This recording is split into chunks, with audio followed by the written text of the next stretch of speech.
So guys, for some reason people think Cardi B is out here going broke, and you guys remember a couple of weeks ago Cardi B went on her Twitter spaces and she had an emotional breakdown, basically saying that if she don't work, she don't get paid and she can't depend on anybody, basically because she's the breadwinner. And she was also talking about how people are trying to take stuff away from her, and everybody felt like she was talking about Offset because in this divorce, I think they said he wants half of whatever Cardi B has.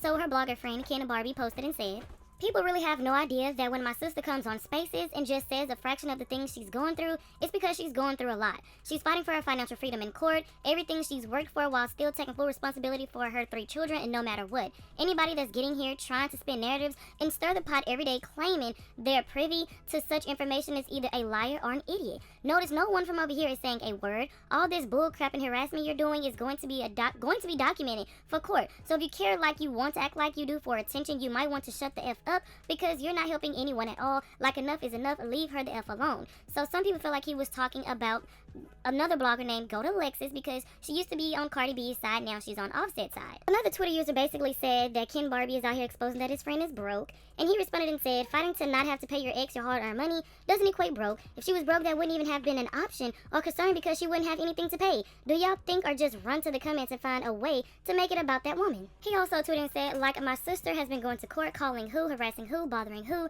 Everything has been going through court mediation and lawyers. That's it. These false narratives have to stop. It's pathetic." So then, Go to Lexus said something, and she said, "Can you a fake B-word and you not low at all? Y'all too comfortable typing words thinking that's gonna scare somebody." And he responded and said, "Yeah, you're gonna have to try something else. Fake is actually the last thing you can call me. I'ma always hold mine down. I don't know what the F you think you doing, getting this man call yourself defending drag every other day. Newsflash, Alexis, you won't win this. People saw it in real time." Alexis responded to Ken Barbie saying that Cardi B isn't harassing anybody, and she said, "Phone calls can be recorded, Ken. Stop acting like Cardi hasn't been crashing out behind the scenes, please." So what it sounds like is Alexis is saying that Cardi B is crashing out behind the scenes. I guess she's calling Offset, crashing out, and all kinds of things. And then Ken Barbie, who is Cardi B's friend, is saying that Cardi B is not doing these things behind closed doors, that basically everything is being handled between their lawyers. So someone basically said that Offset mother is a thief because you guys remember Cardi B went on a rant and said that Offset mother was stealing from her. And Alexis basically said that Cardi B confided in her and said that that wasn't true. She was basically just saying stuff. So Alexis had tweeted and said, "Crazy thing is, Cardi confided in me with this too. She told y'all this, but admitted to me the mother didn't steal nothing, just did some lame bull crap. But if I leak those messages too, I'm weak, huh? Leave his family out of this ish." Now, I don't think anybody believes that Cardi B is going broke. Like, she's making money from her music. She has her Whip Shot brands. She also gets sponsorships and stuff like that. So I don't think Cardi B is going broke. It's just the simple fact that she worked so hard for her money and she's out here doing everything she can to provide for her 3 children. She already said in the Twitter spaces that she did a couple of weeks ago when she was breaking down that Offset doesn't pay for anything when it comes to the kids. She has to pay almost $50,000 a month, I guess, for everything that's dealing with the children, while Offset doesn't pay anything. The problem is Cardi B gave Offset chance after chance after chance to make their relationship work, for him to stop cheating on her, and he could not stop doing that. So she decided to file for divorce, and now that she's putting her foot down and finally filing for divorce and she's serious about it, he wants to take half of whatever she has. Like, no, you decided to cheat on me. Why do I gotta give you half of whatever I earned, whatever I made, because you couldn't keep your piece in your pants? It's crazy. But you guys, let me know your thoughts and opinions down in the comment section below. Make sure you guys like, share, subscribe, hit the notification bell, and I will talk to you guys in the next video. Taking a JBL speaker to the dome is not something I would have brought on the internet, Ra. Did you pay the rent? Good. Now, Riley sits down on her podcast called Cited, and she gives us a snippet about the altercation she had with Cardi B at the airport. And there's no one else there, just Cardi.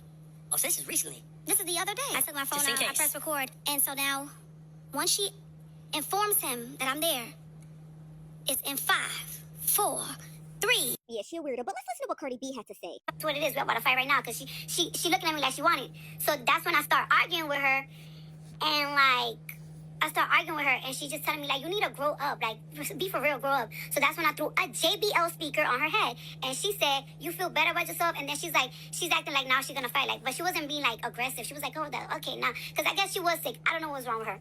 So then I guess my security is like, like, now he in between both of us. Because now the police is really coming. Like, they're really rushing to the part of the airport.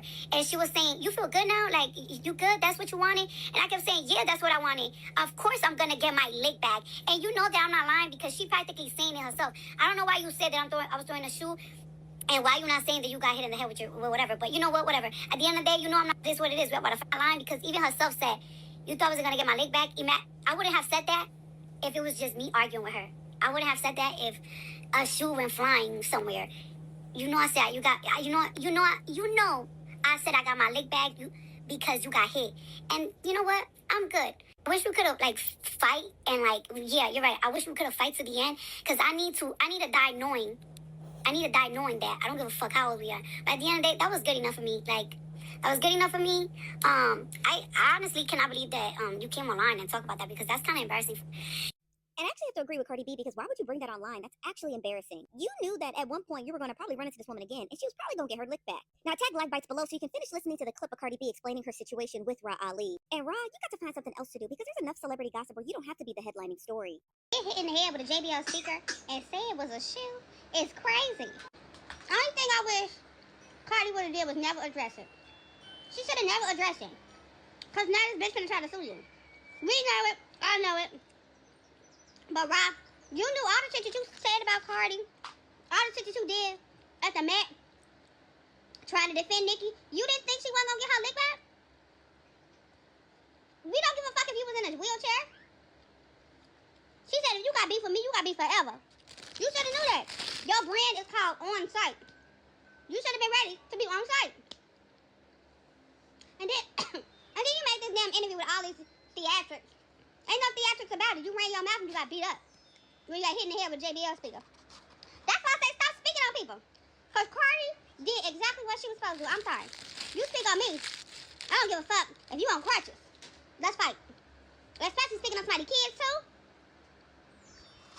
Because Rod has been known to speak on somebody's kids. Especially Cardi's kids. So it's like, yeah, it's on site. Forever. Stop playing with people. Stop getting in this podcast and talking shit like people ain't gonna catch your ass out in the streets. Ra Ali still being a scary girl that was once on Black Ink, getting her head knocked between a washer and dryer by Sky. Because why her and Cardi B just saw each other in the airport? Mind you, Ra Ali is in a wheelchair at this time. This was like 2-3 days ago, I want to say. Because Cardi was over there doing like promo for her album. So Cardi didn't know that it was Ra Ali at this time. And Ra Ali security rolled her right up to where Cardi B was standing at. So Cardi B was like, oh, what's wrong with you? And Ra was like, oh, nothing, I just don't feel good. This was before, once again, Cardi knew who this was. Because who really know who Ra Ali is these days? Let's be for real. But once she found out who she was, Cardi went over to her security, talked to her security.